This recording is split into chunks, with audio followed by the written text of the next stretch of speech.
Can you hear me? Is that okay, even in? Okay. Thank you. Thank you for this invitation this evening here in Oslo. Thank you for coming. What I will try to do is to stick to the time I've been allocated, just to give you time to then, with the panelists and you, to have time to discuss some of the points that I'm trying to make. I'm very happy to be here. It's not the first time I come to Oslo. I have been attending many lectures and workshops, and I know how things are evolving in your country. And my main point coming here to share this panel and this lecture is very much about sending a very strong message. This is the classical music coming to us. And the strong message is not only to talk here to the Muslims, or the Norwegian Muslims, or the Muslims who are now living in Norway. But as the great majority of you are obviously or apparently Muslims in this room, but for any single-minded citizen who is in this room, to get a sense of the critical times we are facing, it's becoming quite dangerous if we accept that some views and populists on both sides are nurturing rhetorics and discourses that are only built on us versus them. You have this coming from some Muslim trends who are nurturing the idea that you are only a good Muslim if you are against the West. That the more you are against the West, the best you are as a Muslim, the better you are. And having a very narrow understanding of what Islam is all about. And some of them are conservative and traditionalist, and they have the right to be so, but they are nurturing also sometimes a kind of rhetoric which is all based on rejection. That the way we are protecting our religious principles is to be against who are not Muslims. And this rhetoric, Muslims against or versus non-Muslims. So we have to be very cautious. These voices are very much heard, they are vocal, and they are liked by some people in the West who just are going to put them as the true Islamic voice to nurture this rhetoric. Look, the Muslims, they are not really Western, they are not European by definition. On the other side, we have populists, and you have now, we can see the trends within your society. What was in the past a liberal society, an open society, now you have populists that are taking over within the political landscape, even in Norway. Not only you had this dramatic killing in your country, but beyond this, something which is essential in our understanding is within the political landscape we have populist voices who are in fact nurturing the same mindset, which is us against these immigrants or these Muslims or Islam perceived as a danger. And they are visible and they are vocal, and in between there is the silent majority of the great majority of citizens who are not on this side, not on the other side, but they are too passive, too silent.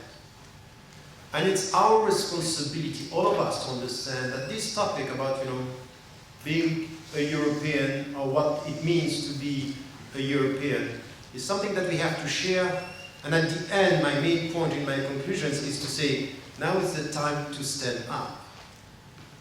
When we are facing the dangerous reality of populism and emotional politics, and when I come to a university, is to send a message to the students and to all the citizens. Don't blame the other if you are passive. don't blame the other if you lack courage to stand up and to say the future of our societies should be on those who understand that there is no way but to live together, that to live together for and in the name of common principles. So this attitude which is coming now from some students who are scared or afraid and some citizens who are silent, it's very easy to sit down here in this room and to say, I'm not racist, I'm good. To be good within academia is easy. To be active and active for citizen, civic rights and living together outside this room, this is not easy. When you are facing racism, when you are facing this rhetoric which is portraying the other as a danger, it means that for the Muslims and MSA, for example, you have to struggle within the Muslim communities. To be self-critical by saying there is a kind of discourse coming from some Muslims that is not acceptable. And at the same time, to be able to challenge within your society to say there are some discourses that are coming from within the Norwegian society that are not acceptable. These people are creating clashes and they have an agenda. Let us be courageous, let us be citizens, and not only ending this lecture by saying, oh, he came, and you know what, at the end, we had the impression that the Muslims are good. We are peaceful people. And so what? It's nothing to be peaceful and to be passive. It's nothing to be peaceful without courage. Now, peaceful presence means to have the courage to face the people who are nurturing clashes and controversies with a specific agenda. So this is the starting point of my talk, because I'm not coming here to please you and to say, we are very good, we are good Europeans, and no fear for the future. There are fears for the future if we remain silent, passive, and lacking courage facing the challenges of our time. And let me come now to this discussion about the European Muslim identity and how I see it. I have been working on this for the last 30 years. I started in the 90s writing on this, and I wrote a book at the beginning, which was Muslims in Secular Societies, and then To Be a European Muslim. This is the book that you have now in Norwegian language, saying, be careful. All this discussion about identity is a very dangerous topic. Because you are asked, who are you? And you should know there is no free questions. Anyone who is asking you, who are you, has something in mind. Are you like me? Are you different from me? Where am I going to put you in the landscape? Are you part of us or outside what is defining us? So the identity business, when we started talking about identity as a main topic, in fact, it reveals the very fact that we are talking about identity, it reveals something which is a crisis in the way we define ourselves. And why is it that we have it everywhere in the West? And why is it that now we go to Africa? I have been visiting Africa in the 70s, the 80s. No one was talking about the identity or who is an Ivory, coming from Ivory Coast, or who is a Burkinabe. And we started to have this discussion. You are not a true Burkinabe. You are not a true Ivorian. You are not a true African. We have the same business based on identity. And they went as far as to kill each other. In Africa, you come down to the West, and you come to Europe, and the people are coming to you and say, you are Swiss. I say, yes, this is my passport. What are you first? Swiss or Muslim? And I say, oh, why this question? And you understand that there's something behind. And my advice to the people who ask such a question is to question the question. I say, it's a silly question, I'm not going to respond to this question. Because I know what you have in mind is who am I going and how I'm going to define myself first, which is tell me who you are. If you say I'm a Muslim, say, I knew it. Not a true Swiss. And if you say, I'm a Swiss, double talk. So you can get out of it. You have a question which is a trap in itself. It's a trap, but it's revealing something which is a deep identity crisis. And then we are obsessed with identity. And this is what Amin Ma'louf, when he wrote the book, The Dangerous Identity, he was right. We end up coming with something which is very dangerous in the way we say, this is me. But in the way I say this is me, it means to the other, I'm not you. Or you are not me. Or you're not one of us. And this is why in the discussion about the European identity, we have to be critical as to the way we look at it and to question this and not to end up talking about emotional identity or an emotional discourse on identity. It means that we have to be quite deep on this, understanding where it comes from, where the whole discussion is coming from. Why, for example, we are asked such a question, and I will talk about this, in the West, that you have, for example, now in the United States of America. I was there 2 weeks ago, just now in the Arab world. I was in the Middle East yesterday, the same question that you have. So we have these kind of questions, and we have to ask ourselves, so what are the reasons? Not only to answer the questions, but to understand the causes behind. And we solve the problem by getting the causes and trying to address the causes of such an obsession about our identity. Very often, as I wrote in what I believe it's a book that you have about Islam and freedom, in fact the English title of the book is What I Believe, is to say there is a negative definition of identity. It's a protective definition of identity. It's not an open identity, it's a protective identity. It's who I am as opposed to who you are, as opposed to the other world. And this kind of negative identity is dangerous. It's dangerous because it's the starting point of populism, of racism, of stigmatization and bigotry. We have to be very cautious. It's not only what you are talking about, it's the way you are talking about it which is important. The way you talk about your identity which is important. So now, having said that, as the starting point of our discussion, the second thing is, okay, if now, because this is the topic of this evening, we speak about it from an Islamic understanding. What and in which way? From within. Not only within a specific context, but from within the Islamic tradition, how do we define the Islamic identity, and in which way this Islamic identity could play a role and be something that is helping the young European Muslims, or young American Muslims, or the young Western Muslims, or the Muslims who are living in this contemporary world, is trying, and this will be the first part of my talk, what can we say from within the Islamic tradition? And for the people who are not Muslims, who are coming from other faiths, Christians, Jews, Buddhists, or people with no faith, who are rejecting atheists and agnostics, it's always very important to listen to what your fellow citizens are saying about themselves from within. What do they say about themselves? How do they articulate the dimensions of their identity? Why? Because this is the way this knowledge will help you to live together.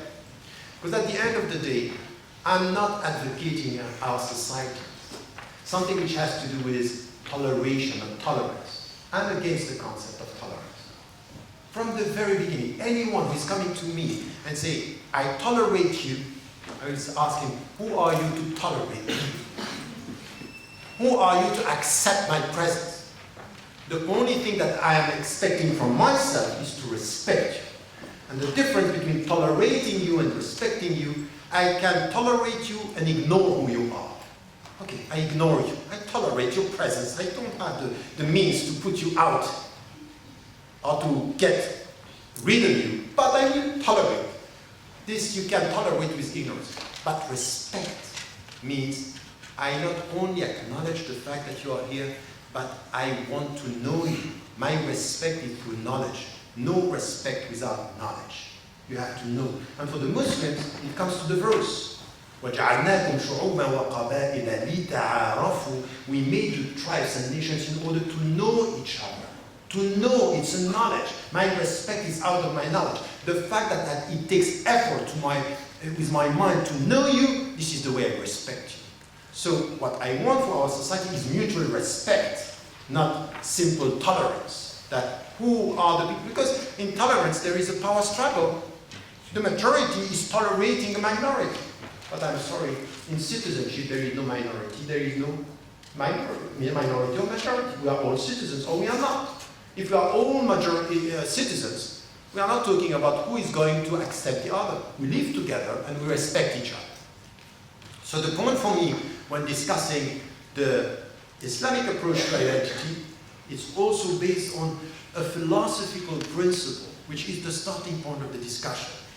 Pluralism means mutual respect. Mutual respect means mutual knowledge. Mutual knowledge means it takes effort.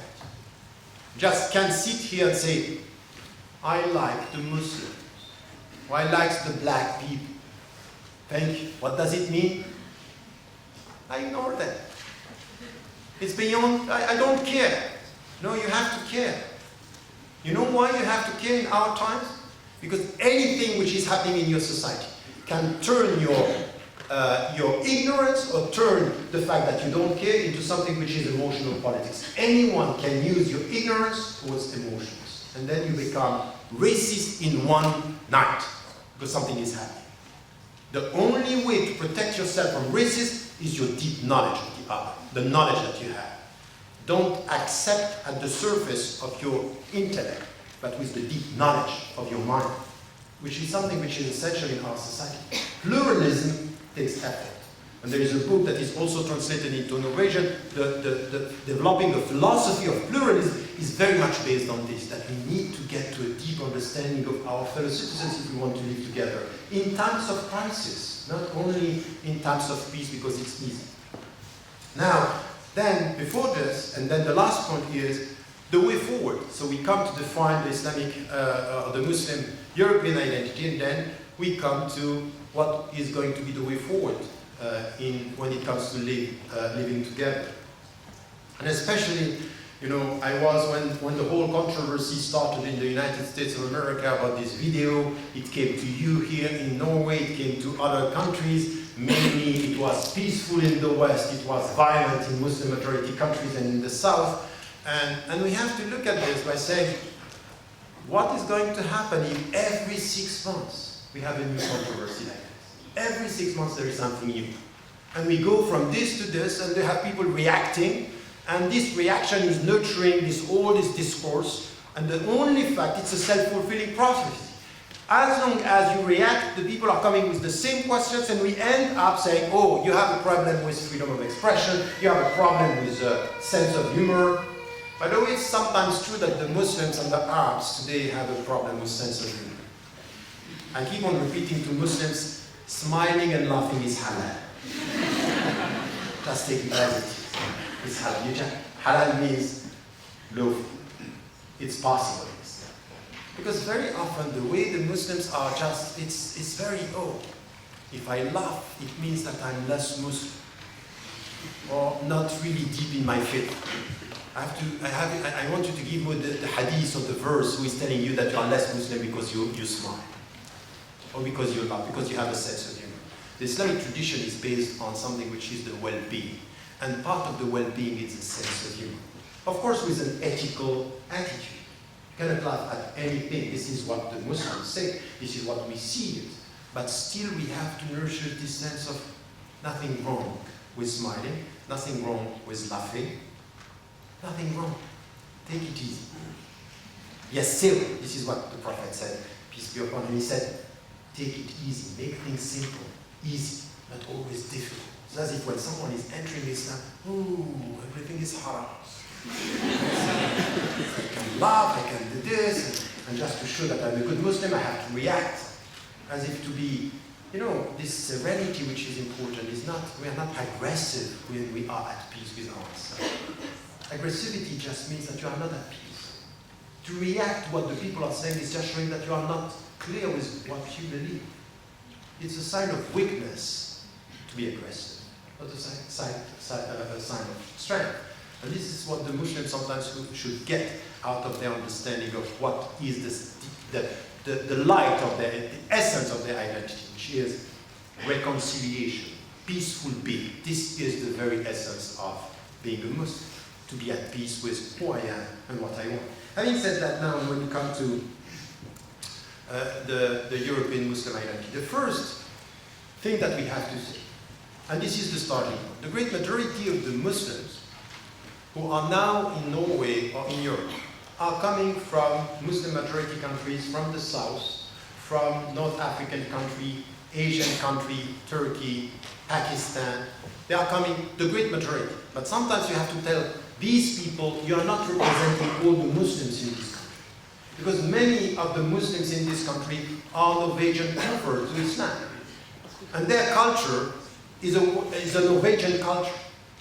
But the problem that some Muslims have with the Norwegian culture is that when someone who is coming from Norway, who has a Norwegian culture, enters Islam, what is expected by the Arabs is not for him or for her to become a Muslim, but to Arabize herself or himself, to Pakistanize himself or herself, to Turkishize himself or herself, which is wrong. Who told you that you are better Muslim because you are Pakistani or an Arab or an Egyptian or a Syrian? If this would be the case, it would be no.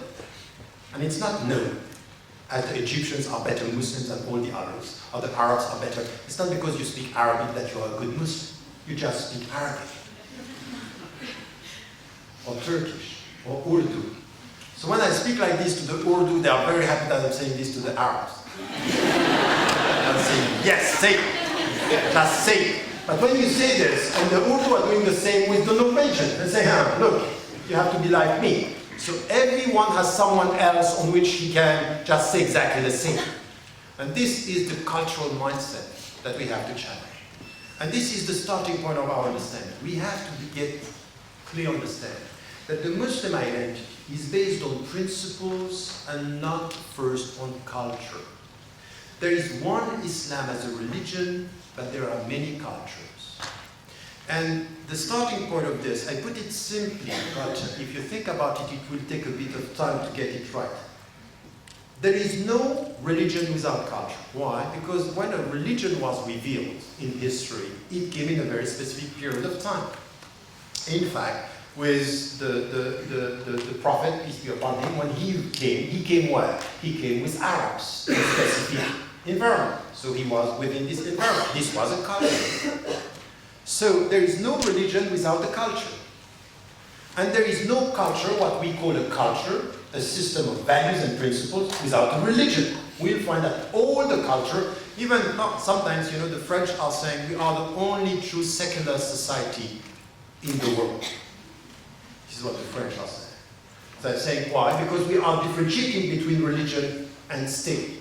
But even in the French culture, there are signs of Christianity and Catholicism. Of course, this is part of the culture. So there is no culture without religious preference. So no culture without religion, no religion without culture, but culture is not religion. It's not the same. So what we have to do, and this is something which is essential in our understanding when we speak about being a European Muslim, is what was done by the scholars over the last 50 years, is to deconstruct what is essential in the Islamic principles from what is coming from the cultures of origin. So you come from Morocco, you come from Algeria, you come from Pakistan, you come from Turkey, from wherever you come, to make it clear that there are things that are Islamic and things that are culture. What is Islamic in what you are doing and what is culture? For the first generations of people who came, their perception is the only way to be a good Muslim is to be Muslims as we were there. And this is problematic. No. As you were there was a good Muslims there. Not here. Because it might be that there were things that are perceived as natural, but they were culturally natural, not Islamically right. So very often when the people think that to do as the Arabs are doing is the good way to be a good Muslim, say no. There are many things in the Arabic cultures that are not very Islamic. It's cultural, it's not Islamic.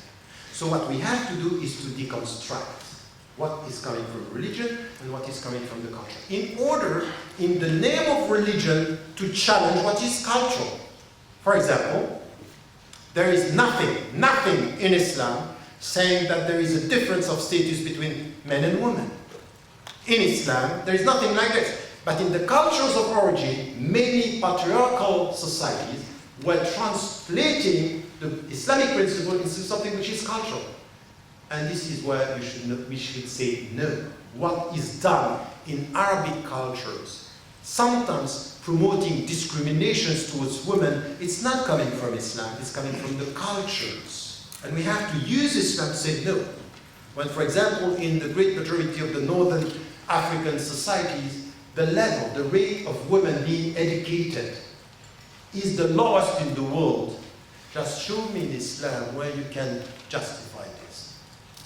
This is Islamically unjustifiable. Why? طلب العلم فريضة على كل مسلم ومسلمة. Seeking knowledge is an obligation for all men and women, not only men. So how is it that in Muslim majority countries you have the lowest level of education for women? Is it Islamic? No. It's Arabic. It's Arab. And by the way, Pakistani as well. We put all the people together, not to make it a nationalistic struggle. You get the point? So this is something which is the starting point of this deconstruction.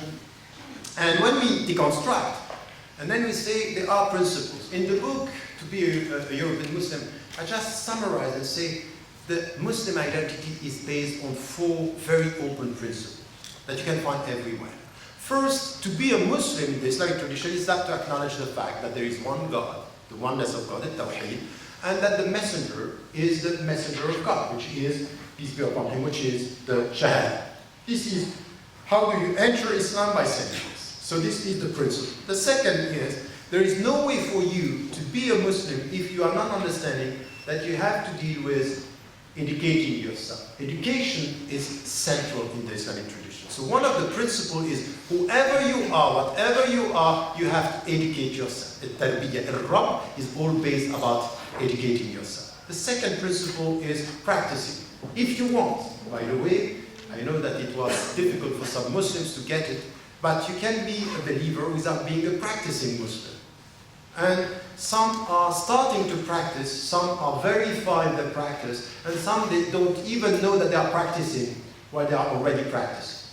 Because for some Muslims, they think that to practice Islam is that I start praying, I start fasting. The very essence of Islam is you practice Islam when you understand that when you say one God, you start having a good behavior. So someone who is very careful about not lying, not cheating, respecting, is already practicing. Or she's already practicing. And then there are levels of practice. But practicing is something which starts with the good intention. The good intention means that you start caring about the morality of what you are doing. So you are in the process. So practicing, and the fourth principle is participating. And it's coming from the verse of the Quran, الَّذِينَ آمَنُوا وَعَمِلُوا الصَّالِحَاتِ. Those who believe and do good deeds. So good deeds means I'm a Muslim when I translate my principles into action by the way I behave. So these are principles. These 4 principles, you will find them transversal. Wherever you go, crossing the border, in the west, or in the south, or east, or west, it's all the same. Now, these principles are principles translating the very essence of what Islam is. But now, you will take from the context where you live things that are going to help you to get your identity wherever you are. So, meaning by this, that when you are looking at the European society and the European cultures, and by the way, there is not only one culture, there are many European cultures. The Norwegian culture is specific. Even in Norway, there are more than one culture. That some in the countryside are not very familiar with what is happening in Oslo. We have different cultures, different traditions. Now, what we have to do with our principles is to look at the culture where we are, and then to take everything which is good in the culture. So in fact, is to look at the cultures of origin and to be selective. There are things that are good and things that are not so good. So we leave the not so good and we keep what is good. It's very important for all the Muslims and all the people who are coming from the south, who came from a culture where there was something which is generosity, opening your door to the people, to bring this to Norway, to bring this culture of opening our doors, opening this generosity in our way of living. This is a good dimension. It will be good for the Norwegians to get it. And the Europeans. Generosity, justice, kind of, things that are so important in the cultures of origin. That, for example, it's very important in the West to get this something which is, it's based on Islamic principles, but it's very deeply rooted in the cultures of the West. Even for Christians, even for people of other faiths. When, for example, the way they look at the eldest people in their society. The respect they have to the eldest people. Ampateba was saying, when an old man is dying in our society, it's a library which is just lost. Meaning by this, we respect the old people because they are the memory of our tradition. Sometimes you come to industrialized society and the old people are ending up in some hospitals. No one is caring about them. To come with this dimension of our culture saying the old people, our parents, are so important in our tradition that we want to keep this. So we keep this and we bring this here. We should bring this here. I think that it's very important to keep the good dimensions of our culture, not to forget all this. And then there are things that are not good, as I said, about women, sometimes about the way we deal with the kids, the rights of the kids in our society are sometimes problematic. Now we have to bring the good and to be selective with the bad.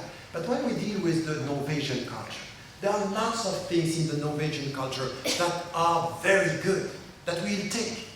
Everything which is good, I'm always putting it like this. It's as if you are in a discussion. You talk to someone. And when he's saying something good, you say, this is mine. And when he's saying something bad, you say, this is yours. I'm taking the good wherever. And we have this as a hadith. الحكمة ضالة المسلم فهو أولى بها أينما وجدها. Wisdom is the last property of the believer. He will or she will take it wherever she or he finds it. It's mine. So in the Norwegian culture, we take everything which is good. It's us. So you belong to the country by saying, this is me.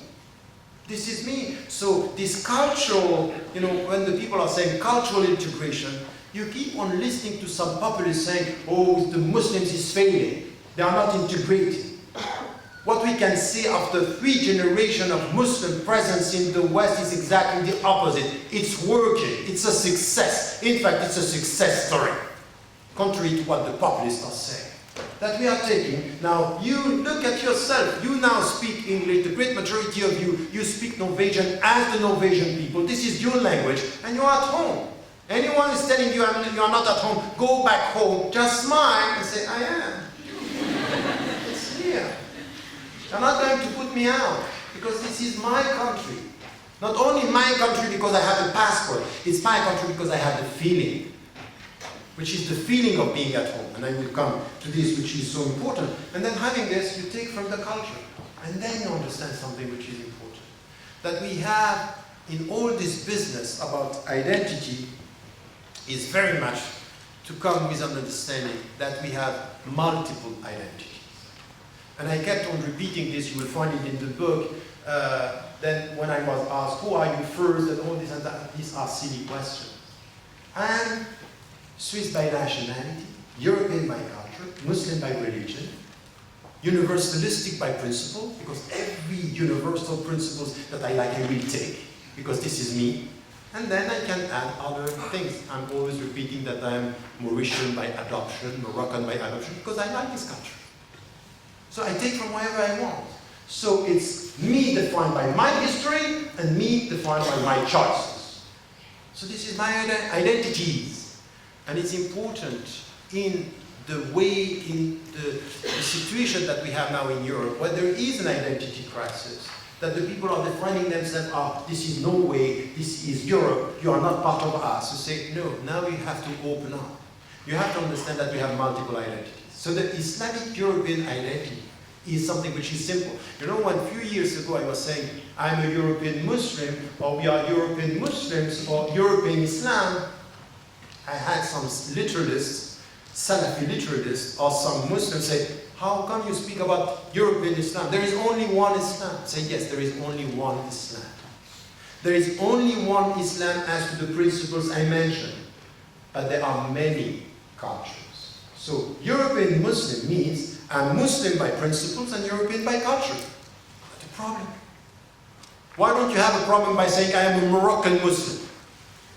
Or Pakistani Muslim? Pakistani by culture and Muslim by religion. Why is it in your mind that it was right there and wrong here?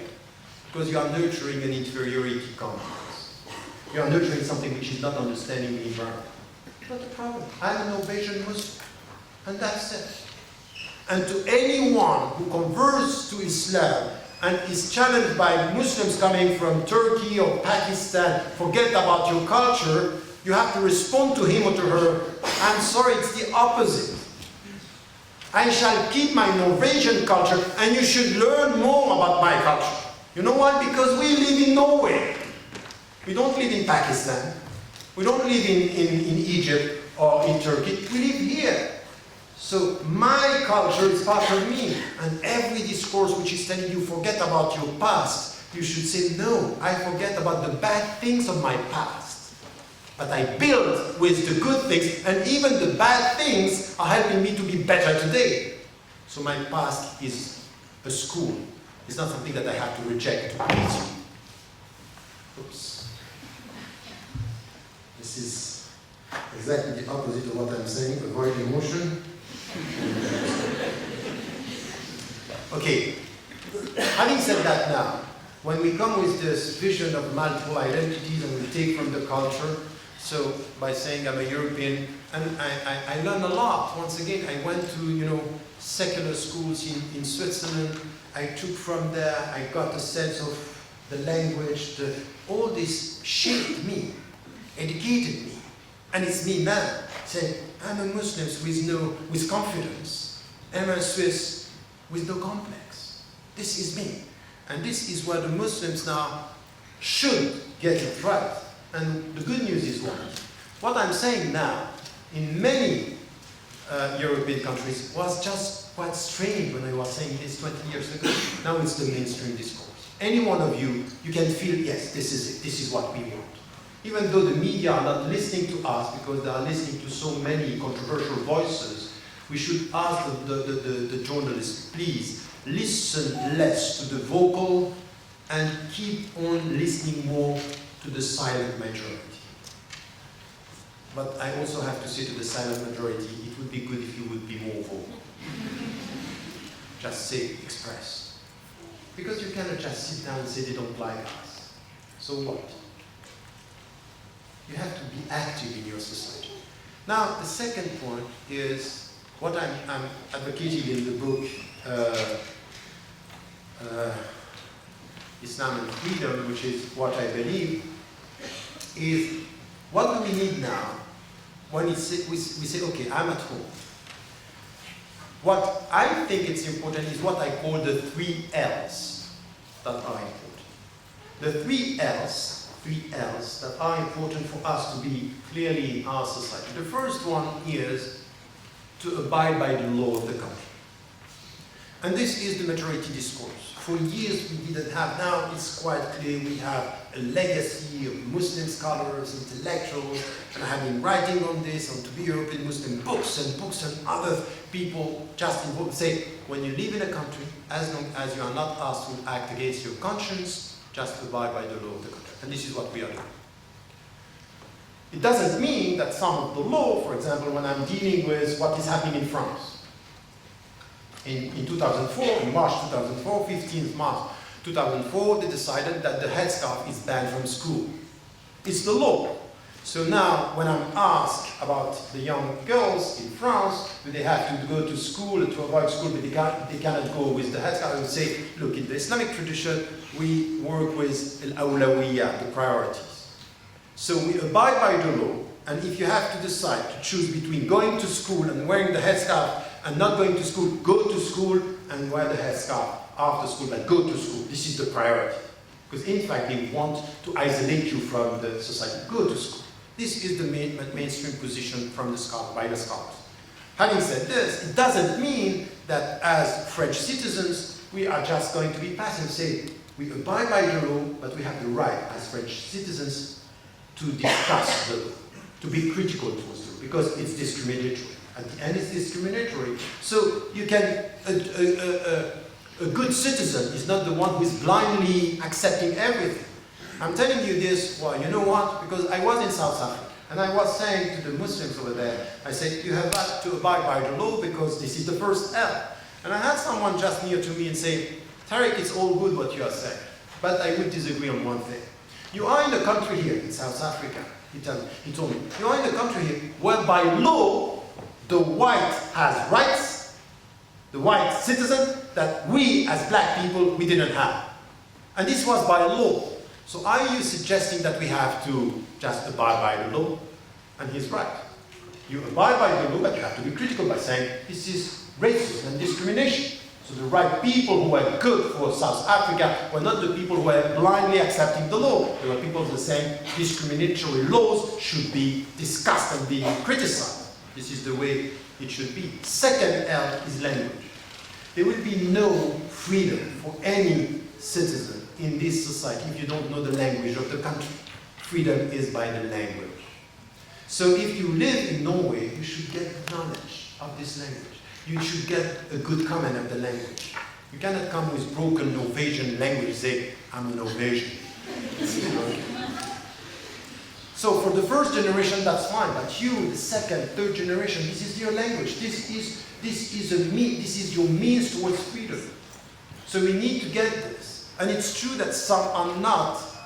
They are nurturing a complex towards Arabic language and not getting a good command of the Norwegian language or the French or the British or whatever. We need to work on this. This is a very important area. And the third one is loyalty. And I can come to this. Loyalty means that you care about the future of your country. So it's not only I abide by the law. The European identity is I care for the future of my country. Do you care for the future of Norway? Seriously, that you want this society to be good for yourself and your kids, that you want the people to live together, that you care about this. And this is something which, once again, it's a very important one. That this loyalty that many people, they think that there is a lack of trust. You say things and you are doing something else. No, to be involved in the society. But once again, loyalty is always critical loyalty. As I said for the law. You know, there are people who say, to show your loyalty to your government, you should say, yes, I'm supporting you. I say, I'm sorry. I support you when you're right, but you will find me if you are wrong. I'm not going to support my government right or wrong. I support my government right. But if my government is doing wrong, for example, when just after September 11, I was in the United States of America, and the Muslims, they had a convention with a stamp saying, proud to be Muslim. And the main discourse is, we are with America. Proud to be Muslim, but we are with America. And who was talking at that time? George W. Bush. Saying, you are with us or against us. So some Muslims scared of being perceived as against, they say, yes, we are with you. I'm sorry. As a citizen, the only right position is, I'm against the people who killed in New York, but I am against your policy, Mr. George W. Bush, because you are killing people in the name of something which is not acceptable. So my loyalty to the American values is not to support you, is to be critical. My loyalty is always critical. And this is the way I'm a true citizen. Because if you ask me to show my loyalty by saying a yes, yes citizen, it's not a citizen who is saying yes, yes. It's a coward. It's not someone who has principles, no courage. So you have to say critical loyalty. I will be with you. And by the way, this is something that the Muslims should get in every situation. Why? Because you have the prophetic tradition saying, help your brother when he's right or wrong. And one of the companions asked, how could I help my companion when he's wrong? When he's right, he's okay. But when he's wrong, prevent him from doing wrong. What does it mean? Critical loyalty. I stand up and say, you can't do this. When, for example, I have to react to what happened, or even the people who killed in Benghazi, the ambassador, or this violent protest, it's just to say, in the name of my religion, I can tell you that what you are doing is anti-Islamic. It's not only non-Islamic, it's anti-Islamic. It's against our values. And I would stand up in the name of my religion to tell you, you Muslims who are doing this are acting against the Islamic principle. So we have to be self-critical with our own people, but also our own government. This is the way to be a good European citizen. But some of the Muslims here are very superficial in their loyalty. They are so scared to be rejected that they are pleasing the political. I say yes, yes, yes. No, I'm sorry, the yes, yes citizen is a colonized citizen. Your mind is colonized, it's just you are not critical. So the 3L, law, language, and loyalty. And all is based also on critical loyalty. Now, there is something that I want to add to this. Do I still have 7-10 minutes? Am I right, or I lost my track? Okay, I can go ahead. 15, still 15, that's great. Okay, the third thing. You know, we were talking about being a European Muslim and all these things and what happened over the last 30 years. Now it's a clear understanding of what are priorities. And what I want to say to you who are Norwegian Muslims or Norwegian citizens coming from other traditions, other religions, is this is really, and I can challenge anyone in this room, this is the majority discourse of the Muslim. I say the majority discourse, not the one who is more heard, but the one who is everywhere within the Muslim community. This is the majority discourse. Now, having said that and saying it means it's happening. This is what I call the quiet revolution, intellectual revolution. It's happening. But you know, there was something that I realized, and this happened over the last 7 years. For years, we were told, you Muslims living in the West, and you know all this business that we have, Muslims of Europe or Muslims in Europe. You know, you have in France, this is a big story with Sarkozy. I say, I don't want Muslims in France, I want Muslims of France. So anyway, there is a big discussion about the way we portray this. And I'm saying it's not even enough for me, Muslims of France or Islam of France. I'm speaking about French Muslims and Muslim French citizens. So it's very much what I said about the principles and the culture. But we were told you have to abide by the law of the country. And now, if you look at all the governments, and even in times of controversy, even here, with your government here, you will ask them and you will get a clear answer. We don't have a problem with the great, great, great majority of the Muslim citizens. They abide by the law, they don't have a problem. And I started to understand that the problem is not in the law. You know the concept of nation-state? The concept of nation-state is the state is the structure that you have to respect with the law, the legislation. But the nation is the narrative, is what is binding us together. And you can see that even though you come with the passport, which is representing the fact that you are a member of the society and the structure and the law, that you have the rights, in fact, very often, you are acknowledged structurally as a citizen, but it doesn't mean that you are part of the narrative. And this is what the sociologist Wilhelm Schenkel, who is in Rotterdam, he called this the moral citizenship. I wouldn't use the moral citizenship, but what I would say is there is an informal citizenship. So you might have the passport, but in the mindset of your fellow citizens, you are not truly Norwegian. There is something which is missing. You are an outsider within. And there is a new concept that you can informally use now. You are a foreign citizen. Citizen, but foreign. And this is this but. You are citizen, but Muslim. And when I was facing the leader of the far-right party in Switzerland, He looked at me and said, "We made a mistake with you, Tariq Ramadan." I said, "Which mistake?" He said, "We gave you the nationality." Meaning you are too much a Muslim to be a good Swiss like me. And my answer to him was, history will say who is the better Swiss citizen from you and me.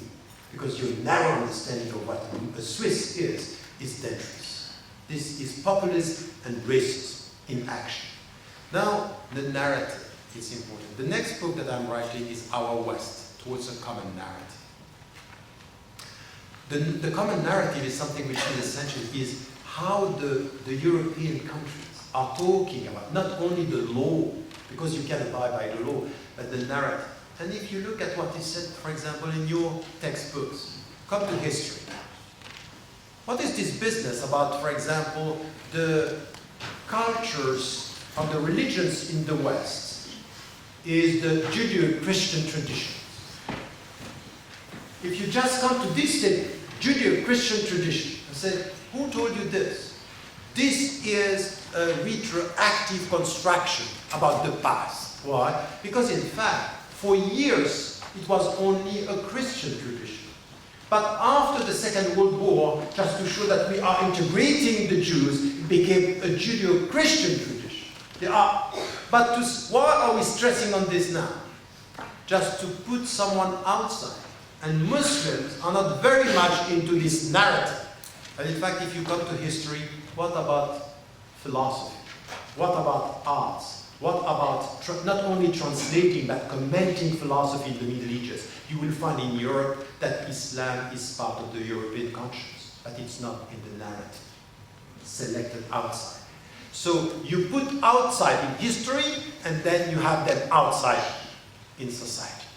So we have to deal with the narrative, which is the way we look at ourselves. How do we define ourselves? It's not a question of law, it's a question of the common narrative. And in which way, the fact that, I'm saying this to the people, I'm sorry, you have to take it as it is. Islam is a European religion. It means it's part of the common narrative now.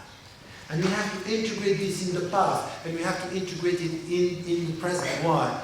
Because this perception that many people, when we were talking about, the neutral space.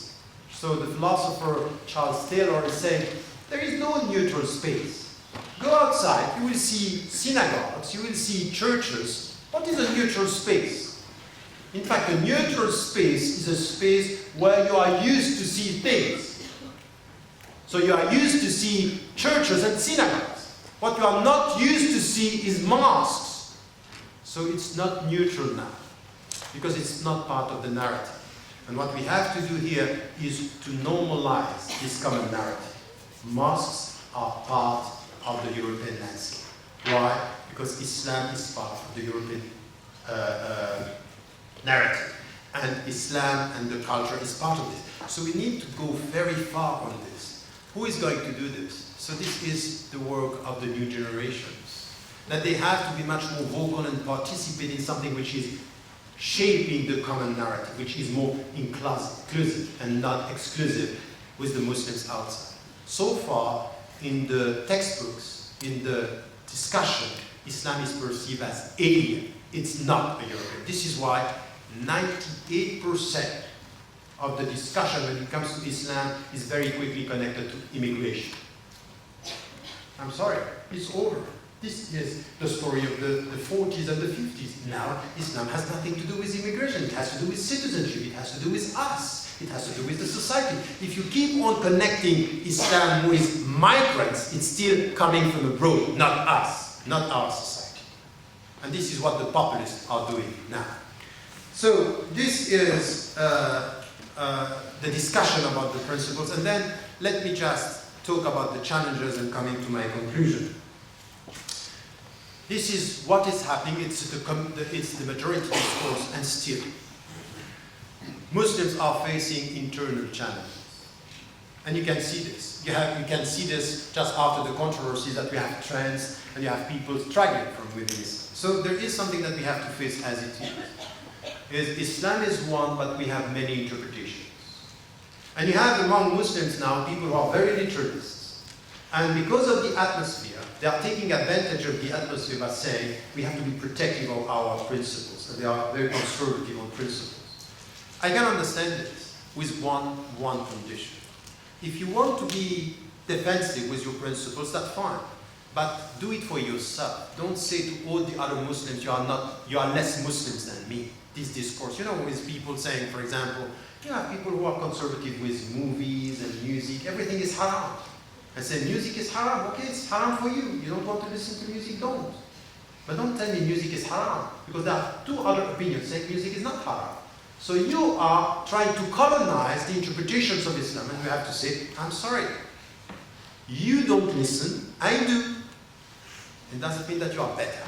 I'm not just following another interpretation. There are ethical values in art, but still, this is something which is very important.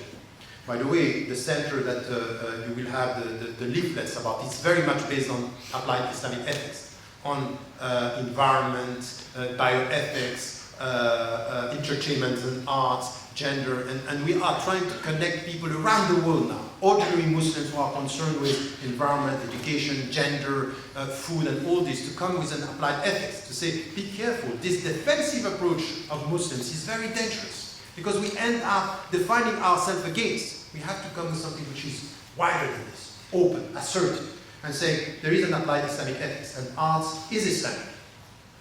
It's just, God is beautiful. Allahu Jamil yuhibbul Jamal. God is beautiful. He likes beauty. And we end up avoiding entertainment, avoiding arts, avoiding everything. And we want the people to feel good.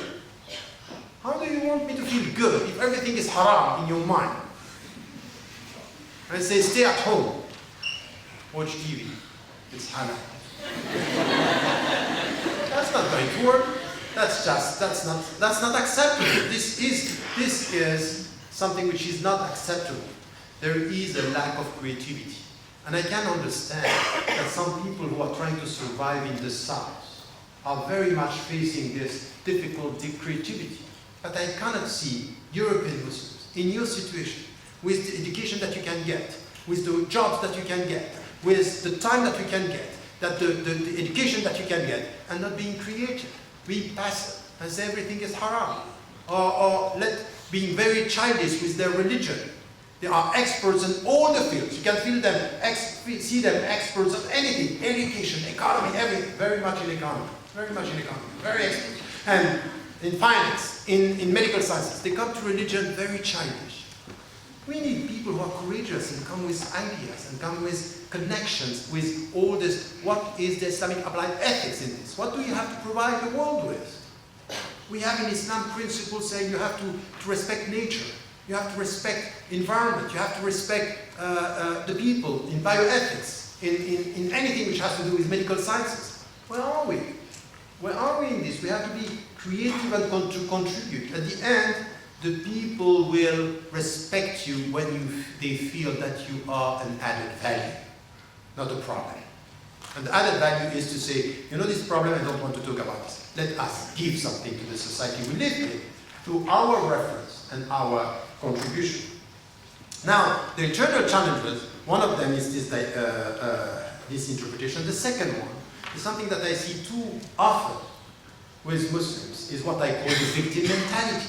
And the victim mentality is they don't like us, we have to protect Islam, and you know, we nurtured this, that, and so what? I'm sorry, once again, I'm not going to be liked because you keep on repeating that you are not liked.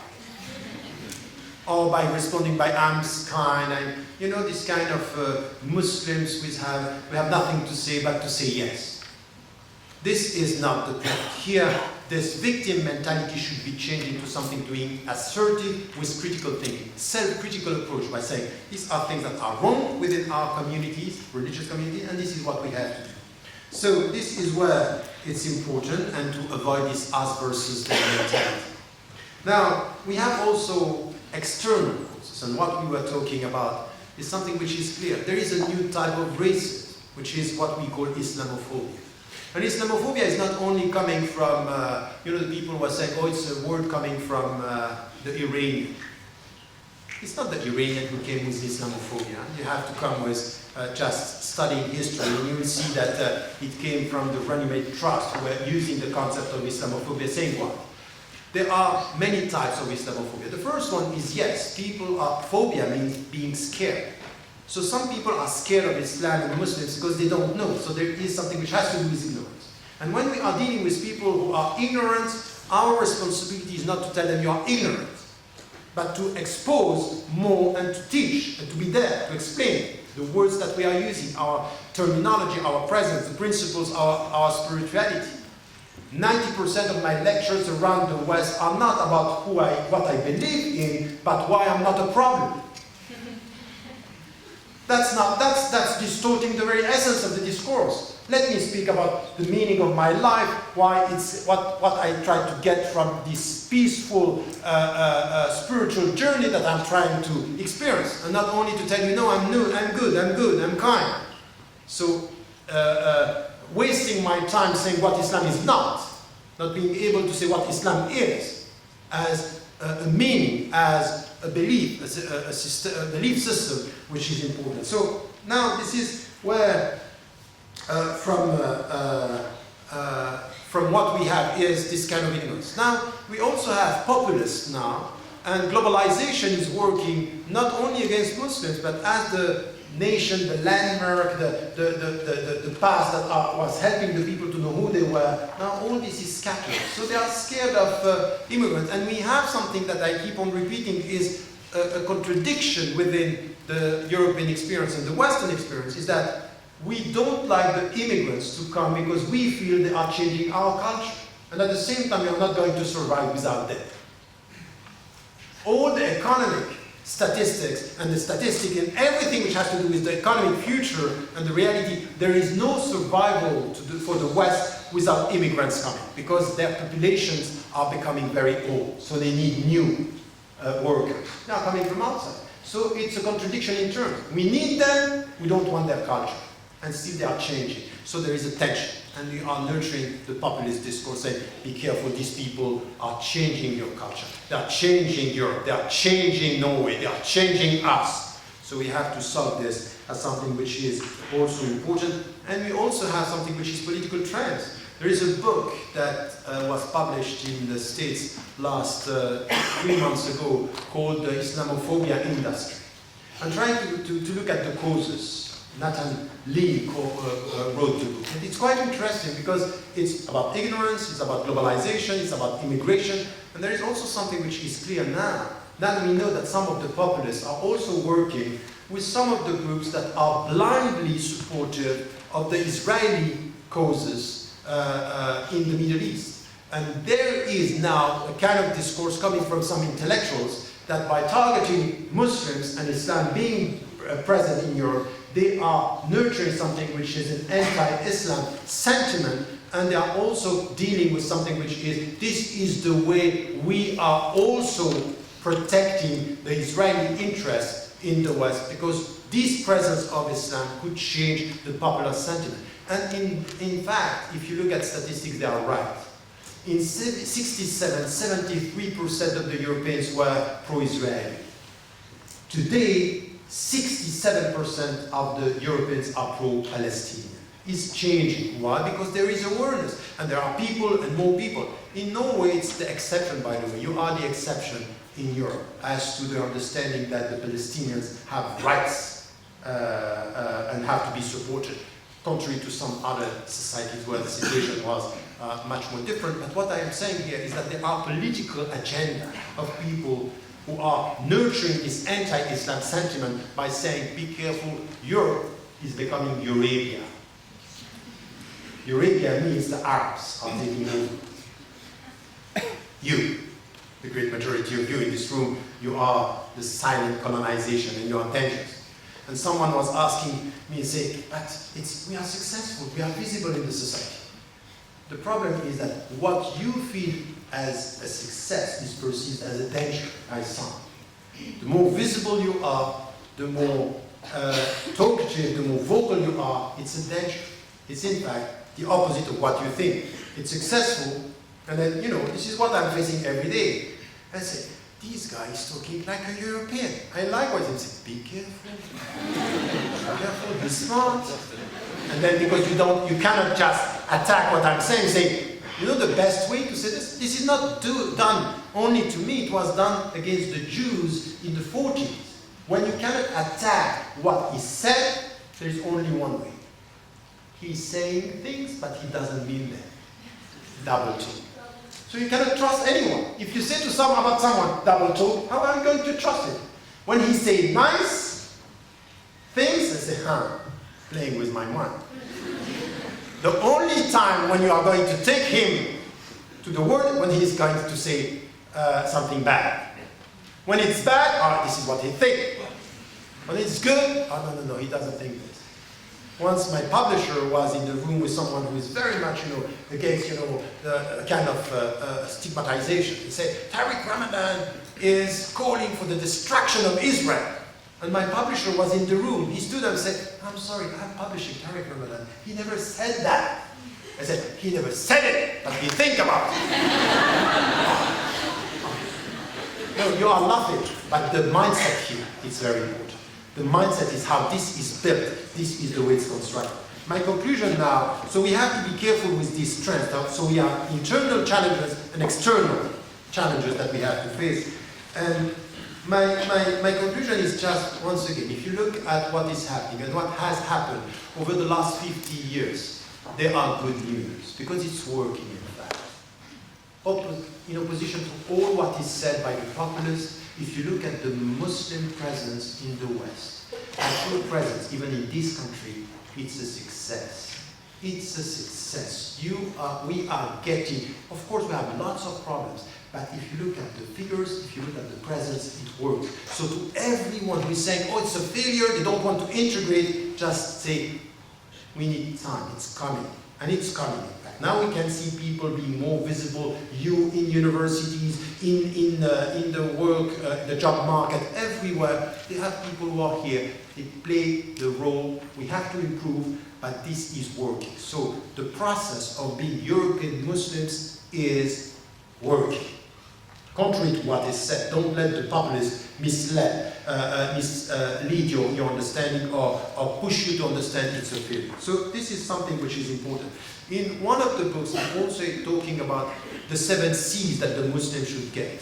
And I don't want to go to all these 7 C's, but there is something which is very important. The first C is confidence. Is to look at 50 years. Look where we started and what is now the situation. And so with confidence, is to be confident with our values, with who we are and what we can provide. And there is, C like communication, contribution, to contribute, creativity. All these C's are important in the way we deal with our society. And the last thing which is important in all what I am saying, that the European Muslim identity is not going to be done only by Muslims. Your identity is not the way you define yourself, it's also the way you are perceived. And some of the Muslims, they are perceived that, some women came to me and say, I don't want to wear the headscarf because the way I'm perceived is not, I don't feel good. I can understand this. I can understand it. And I can even understand that it's a two-way process. But at the end, confidence means to shape this interconnection with people, with your feeling that the values that you have are right, and that you can connect with others. So it's something which is much more based on communication. We have to develop all together, in this room, Muslims and people of other faiths, citizens of the same society, something which is an ethics of citizenship. Ethics of citizenship is not to be obsessed with our rights, is also to work with our responsibility towards others. It means mutual knowledge, acting together for the sake. It's to come, when, for example, we were in Mauritius, we started a jihad against poverty. My jihad is not against the Christians, it's not against the Chinese, it's against poverty. It's against people who are deprived from everything. This is what I have to deal with. This is the real enemy. When I'm dealing now with, I wrote a book about the Arab uprising, the Arab awakening, saying the main challenge for the Muslims in Muslim majority countries is corruption, is social justice. Stop talking about these silly confrontations and clashes that are misleading us from the true questions. So here in our society, this is ethics of citizenship is to come together. Is people from different religions with different principles who are coming together. This is what we have to do. And once again, not to let the people put us in between two extremes and being caught and being silent. And this is why I'm calling for more courage. We need courageous citizens now to do the job, to come together, to be vocal, and not to let the populist and the far-right parties taking over, and not to let the literalists and the Muslims who have a very narrow understanding of Islam to take over. This is our common responsibility. Thank you.